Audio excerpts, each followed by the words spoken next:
જય હિન્દ વિદ્યાર્થી મિત્રો। તો કે હવે દાખલા નંબર 7 દાખલા નંબર 7 ની અંદર પણ આપણે મધ્યક શોધવાનો છે। સાથોસાથ જે છે વર્ગ અને આપણે આવૃત્તિ આપી દીધી છે। આ વખતે થોડું ઘણું આપણે ધ્યાન રાખવાનું છે, કારણ કે વર્ગ જે છે એ આપણે પોઈન્ટ વાળી સંખ્યા આપેલ છે, બીબાની જરૂરિયાત નથી, દાખલો સરળ છે। ચાલો હવે જે છે આ દાખલો પણ આપણે પદ વિચલનની રીત જે છે એ મુજબ ગણતરી કરશું। ચાલો હવે ત્રીજું ખાનું જે છે આપણે કયું મળે છે બધાને ખ્યાલ છે, એ મુજબ ગણતરી શરૂઆત કરીએ। તો કે ત્રીજું ખાનું ફરજિયાત આવશે મધ્ય કિંમત। મધ્ય કિંમત ને કહેવાશે xi। ચાલો મધ્ય કિંમત ક્યાંથી મળશે? તો કે આપને ખ્યાલ છે વર્ગનો સરવાળો ભાગ્યા 2। તો પહેલા વર્ગનો સરવાળો કરીએ તો આ તો 0 0 છે, તો કે ડાયરેક્ટ આ સંખ્યા કહેવાશે। હાલો તો 0.04 આ પહેલો વર્ગનો સરવાળો મળ્યો, એને ભાગ્યા 2 કરીએ તો આને 2 વડે ભાંગો તો 4 ના અડધા કેટલા થશે? 2। તો એનો અર્થ છે પહેલી xi ની કિંમત આમાંથી શું મળશે? તો કે 0.02, કારણ કે 4 ને 2 વડે ભાંગીએ એટલે 0.02 થઈ જવાના, એટલે કે પહેલી મધ્ય કિંમત આપને મળશે 0.02।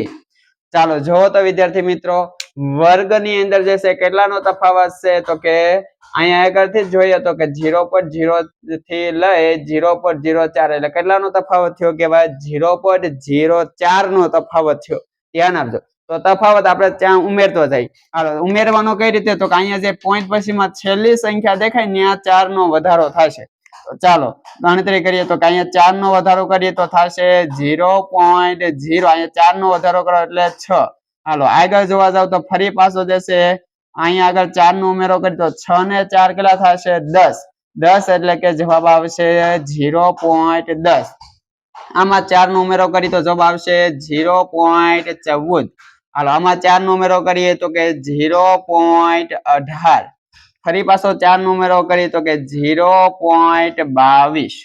ચાલો કે આ જે છે આપણે xi એટલે કે મધ્ય કિંમત મળી ગઈ। હાલો હવે જે છે આપણે ધારવાનો છે ધારેલો મધ્યક એટલે એ ધારવાનો છે। તો કે એ ધારવા માટે આપણે જે છે મધ્ય કિંમત જે છે તમે જોવા જાવ ને તો વચ્ચેનો આંકડો આપણે સ્પષ્ટતાથી મળશે નહીં। તો વચ્ચેનો આંકડો નહીં મળે, આમાં વચ્ચેની સંખ્યા નહીં બરોબર મળે, તો શું કરશું આપણે? છેલ્લેથી સંખ્યા થોડુંક ધારશું। વર્ષમાંથી જે છે થોડુંક નીચેનું લેવલ હોય ત્યાંથી સંખ્યા ધારીએ। એટલે હું એક કામ કરી નાખું, અહીંયા થોડુંક નીચેનું જે છે ને હું 0.14 જે છે ને એને ધારી લઉં એ, એટલે હું એ જે છે ને અહીંયા આગળ ધારી લઉં, એટલે એની કિંમત મેં ધારી લીધી વિદ્યાર્થી મિત્રો 0.14। હાલો તો કે આના ઉપરથી જે છે આપણે ui મળશે। તો કે ui ની કિંમત મેળવવા માટે આપણે બધાને ખ્યાલ છે કે એ જે જગ્યાએ તમે ધારો એ લાઈનમાં ui ની કિંમત શું આવશે વિદ્યાર્થી મિત્રો? તો કે 0। ઉપર બધી માઇનસ, નીચે બધી પ્લસ। તો ચાલો માઇનસ ક્યાંથી શરૂઆત કરશું? 1। તો -1, -2, -3, નીચે પ્લસ લેવા જઈએ તો કે +1 અને +2। ચાલો તો કે આ જે છે ui ની કિંમત મળી। છેલ્લું ખાનું શેનું આવશે વિદ્યાર્થી મિત્રો? તો કે fi અને ui નો ગુણાકાર। fi એટલે આવૃત્તિ, ui એટલે આપણે જે કિંમત મેળવી। ચાલો ગુણાકાર કરીએ તો અહીંથી ગુણાકાર કરીએ 4 તેરી 4 તેરી વિદ્યાર્થી મિત્રો 12, પણ 12 કેવા રહેશે? માઇનસ। 9 દુ 18, તો 18 પણ કેવા રહેશે વિદ્યાર્થી મિત્રો? માઇનસ। ચાલો 9 એકા 9 કેવા રહેશે? માઇનસ। 2 નો 0 સાથે ગુણાકાર 0। 4 એકા વિદ્યાર્થી મિત્રો 4, 2 નો વારો 2 દુ 4। ચાલો વિદ્યાર્થી મિત્રો તો કે અહીંયા આગળ જે છે આપણે fi અને ui વાળું કોષ્ટક પણ મળી ગયું। હવે જે સરવાળો જરૂર છે એ સરવાળો મેળવી નાખી। તો પહેલા સરવાળો તો આવશે આવૃત્તિનો, તો આવૃત્તિનો સરવાળો કરીએ એટલે એને કહેવાશે સિગ્મા fi। ચાલો સરવાળો કરીએ તો કે અહીંયાથી સરવાળો કરી 9 ને 9 18, 18 ની અંદર 2 નો ઉમેરો કરો એટલે 20, 20 ની અંદર 4 ઉમેરો એટલે 24, 24 ની અંદર આ 4 ઉમેરો કરો એટલે 28, 28 માં 2 નો ઉમેરો કરો એટલે 30। તો કે આવૃત્તિનો સરવાળો આપને મળી ગયો 30। ચાલો હવે જે છે સિગ્મા fi ui એટલે કે આપણે છેલ્લું જે ખાનું છે એનો સરવાળો કરીએ। તો કે અહીંયા આપણે સિગ્મા fi ui, ચાલો સરવાળો કરીએ તો અમને બધાને ખ્યાલ છે કે માઇનસ વાળાનો એક બાજુ સરવાળો કરીએ અને પ્લસ વાળાનો એક બાજુ સરવાળો કરીએ, પછી ખરેખર બાદબાકી થવાની છે। ચાલો આનો સરવાળો કરીએ તો કે 18 ને 12, 18 ને 12 થશે વિદ્યાર્થી મિત્રો 30, 30 ની અંદર 9 નો ઉમેરો કરો એટલે કે 39, તો 39 કેવા વિદ્યાર્થી મિત્રો થશે? માઇનસ। સાથોસાથ જે છે આની ગણતરી કરીએ તો કે 4 અને 4 થશે વિદ્યાર્થી મિત્રો 8, તો કે 8 કેવા થશે વિદ્યાર્થી મિત્રો પ્લસ. ચાલો હવે જે છે આપણે જોવા જઈએ તો કે હાલો બાદ બાકી કરીએ. આ 9 માંથી 8 જાય તો 1, 3 ના 3, તો કે વિદ્યાર્થી મિત્રો મોટાની નિશાની લખવું પડે એટલે કે માઇનસ. તો અહીંયા આગળ આપણે વિદ્યાર્થી મિત્રો સિગ્મા એફઆઈ અને યુઆઈ ની કિંમત મળશે -31. ચાલો આ બધા બાયોડેટા મળી ગયા. હવે આપણે જે છે એક બાજુની સાઈડ બાયોડેટા લખીએ અને સૂત્ર મૂકી આગળ ગણતરી કરીએ. ચાલો આ દરેક જે છે રકમ હું કાઢી નાખું છું ત્યારે.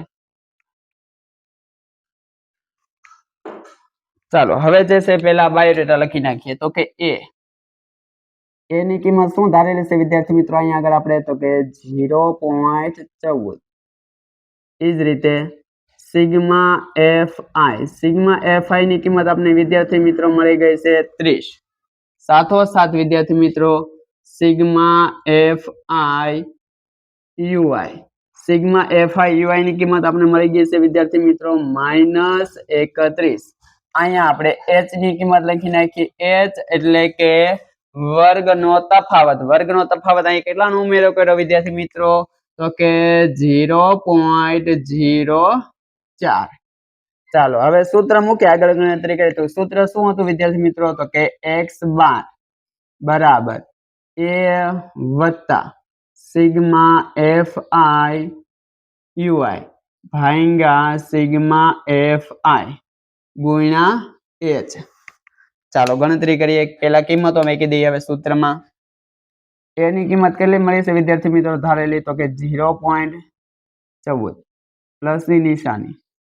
સિગ્મા એફઆઈ યુઆઈ ની કિંમત કેટલી મળી છે વિદ્યાર્થી મિત્રો તો કે -31 ભાગાકારમાં સિગ્મા એફઆઈ ની કિંમત કેટલી મળી છે તો કે 30 ગુણ્યા h ની કિંમત વિદ્યાર્થી મિત્રો કહેવાય છે 0.04.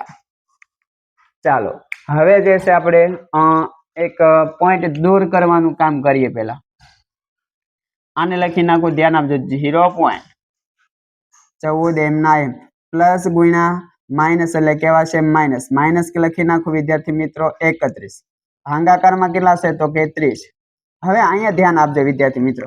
અહીંયા જે છે 0.04 લખેલા છે તો હું એક કામ કરી નાખું. અહીંયા જુઓ તો પોઈન્ટ ની પાછળ કેટલી સંખ્યા છે તો કે 2. પોઈન્ટ ની પાછળ 2 સંખ્યા છે એટલે મારે અહીંથી પોઈન્ટ દૂર કરવા છે. તમે જેટલા ઉપરથી પોઈન્ટ દૂર કરો નીચે એટલા 0 આવશે. એટલે હું અહીંથી 2 પોઈન્ટ દૂર કરું એટલે અહીંયા લખાશે સીધા 4 અને 2 પોઈન્ટ દૂર કર્યા એટલે એના લખાશે છેદમાં 100. 2 0 એટલે 100. ચાલો હવે જે છે થોડું ઘણું કામ સરળ થશે. કઈ રીતે ધ્યાન આપજો વિદ્યાર્થી. તો કે અહીંયા 0.14 એમના એમ લખું છું. માઇનસ ની નિશાની પણ એમના એમ 31 ગુણ્યા હું 4 કરી નાખું. ધ્યાન આપજો 31 ગુણ્યા હું 4 કરી નાખું છું વિદ્યાર્થી મિત્રો. ચાલો 31 ગુણ્યા હું જે છે 4 કરી નાખું છું. 31 ગુણ્યા 4 તો કે 4 એકા 4 4 તેરી 12 એટલે કેટલો જવાબ આવ્યો વિદ્યાર્થી મિત્રો 124. તો કે અહીંયા લખી નાખીએ 124. 31 ગુણ્યા 4 એટલે 124. નીચે જુઓ તો વિદ્યાર્થી મિત્રો 30 ગુણ્યા 100 એટલે કે 3 એકા 3 અને 1 0 અને આવડા 2 0 એટલે ટોટલ 3 0 થશે. એટલે કે અહીંયા 3000. હવે શું કરશું આપણે વિદ્યાર્થી મિત્રો તો કે હવે સિમ્પલ એવું કામ કરશું. 124 ભાગ્યા હું 3 કરી નાખીશ. ફક્ત કેટલા કરીશ 3. 124 ભાગ્યા 3 અને અહીંયા પાછળ જે છે 3 ની પાછળ 3 0 દેખાય ને એના ઉપર હું 3 પોઈન્ટ મૂકી દઈશ. બાકી ખરેખર તો આવું જ છે 124 ભાગ્યા 3000. તો 3000 વડે ભાગ ન આલે તો વળે એમાં પોઈન્ટ મેકિંગ કામગીરી કરવી એની કરતા આ સરળ રીત છે. 124 ને 3 વડે ભાગી નાખો. જે ભાગાકારનો જવાબ આવે એમાં આ 3 0 હશે એના 3 પોઈન્ટ ઉમેરી દે. ચાલો ભાગાકાર કરીએ. તો કે અહીંયા સાઈડમાં ભાગાકાર કરું છું વિદ્યાર્થી મિત્રો ધ્યાન આપજો. તો કે 124 ભાગા કરી નાખું 3 તો કે 3 ચોક 12. હાલો 12 માંથી 12 જાય તો 0 ઉપરલી ઉતારા 4 3 એકા 3 4 માંથી 3 જાય વિદ્યાર્થી મિત્રો 4 માંથી 3 જાય તો 1 ભાગ નો આવે તો ઉપર પોઈન્ટ નીચે 0. હાલો ધ્યાન આપજો કામગીરી કરે તો 3 તેરી 9. હાલો 10 માંથી 9 જાય તો 1 ભાગ નો આવે તો ફરી 0 3 તેરી 9 એટલે આગળ પોઈન્ટ પછી 3 3 હાલ્યા જશે ધ્યાન આપજો અહીંયા જશે 1 હવે શું કરશું તો કે આપણે જે છે અહીંયા 3 વડે જ ભાગાકાર કર્યો એટલે મારે 3 પોઈન્ટ અહીંયા ઉમેરવાના છે આ 3 0 3 પોઈન્ટ ઉમેરવા છે પણ અહીંયા પોઈન્ટ ની આગળ બે સંખ્યા છે તો 3 પોઈન્ટ ઉમેરો કઈ રીતે થાય તો કે એક કામ કરી નાખીએ આપણે કે જે તમને અહીંયા સંખ્યા દેખાય છે 41.33 તો 41 ની આગળ જે છે કોઈ સંખ્યા ન હોય તો અહીંયા 0 લઈ નાખો કારણ કે પોઈન્ટ આગળ ખસેડવામાં 0 ઘટે સોરી સંખ્યાઓ ઘટે છે એટલા માટે તો હવે જો વિદ્યાર્થી મિત્રો તો કે હવે હું 3 0 ના 3 પોઈન્ટ ઉમેરો કરું છું તો મારે આ પોઈન્ટ છે ને 3 સંખ્યાને આગળ લેવો પડશે તો 3 સંખ્યાને આગળ તો કે 1 આ 2 અને 3 સંખ્યાને આગળ પોઈન્ટ મેકો એટલે અહીંયા જવાબ આવશે એટલે જવાબ ખરેખર શું મળ્યો ભાગાકારનો આખો 3000 વડે ભાંગ્યા એવું થઈ ગયું તો જવાબ શું મળ્યો 0.04133 આવો જવાબ આવને મળ્યો એટલે આપણે જે છે ને પોઈન્ટ પછી એવું લાગે ને તો આ 3 આંકડા એટલે 41 રાખું છું અહીંયા જે છે ને 33 કાઢી નાખી એટલે ચાલશે ધ્યાન આપજો તો કે 0.14 માઇનસ 124 ભાંગ્યા આપણે 3000 કર્યા એવું કહેવાય તો જવાબ શું મળ્યો આપણે 0.041 પોઈન્ટ પછી 3 આંકડા રાખી એટલે બહુ થઈ ગયું હવે આ બે ની બાદબાકી કરવાની રહી તો હું બાદબાકી અહીં કરી નાખું છું ધ્યાન આપજો તો કે 0.14 માઇનસ 0.041 તો કે અહીંયા 1 જે છે એની ઉપર કઈ સંખ્યા બાદ કરવા માટે નથી તો અહીંયા મેકી દઈશું આપણે 0 હાલો બાદબાકી કરી તો કે 0 માંથી 1 ન જાય તો આપણે અહીંયા 10 કો લઈ નાખીએ અહીંયા 10 કો લવ એટલે અહીંયા આવશે 0 પહેલી સંખ્યા 9 છેલ્લી સંખ્યા ફરજિયાત 10 હાલો 10 માંથી 1 જાય તો 9 9 ને 4 કેટલા થશે વિદ્યાર્થી મિત્રો તો કે 13 13 માંથી આ 4 જાય તો વળી 9 0 ના 0 પોઈન્ટ નો પોઈન્ટ ને પોઈન્ટ ની આગળ 0 ના 0 તો વિદ્યાર્થી મિત્રો અહીંયા આગળ આપણો જવાબ શું આવશે ફાઇનલી તો કે 0.099 આ કોની કિંમત મળી ગઈ તો કે x બાર એટલે કહેવાશે આપણો મધ્યક તો વિદ્યાર્થી મિત્રો અહીંયા આગળ જે છે આપણે મધ્યક 0.099 મળ્યા ચાલો વિદ્યાર્થી મિત્રો તો અહીંયા દાખલા નંબર આપણો 7 પૂરો થાય છે ચાલો નેક્સ્ટ દાખલામાં મળીએ જય હિન્દ વિદ્યાર્થી મિત્રો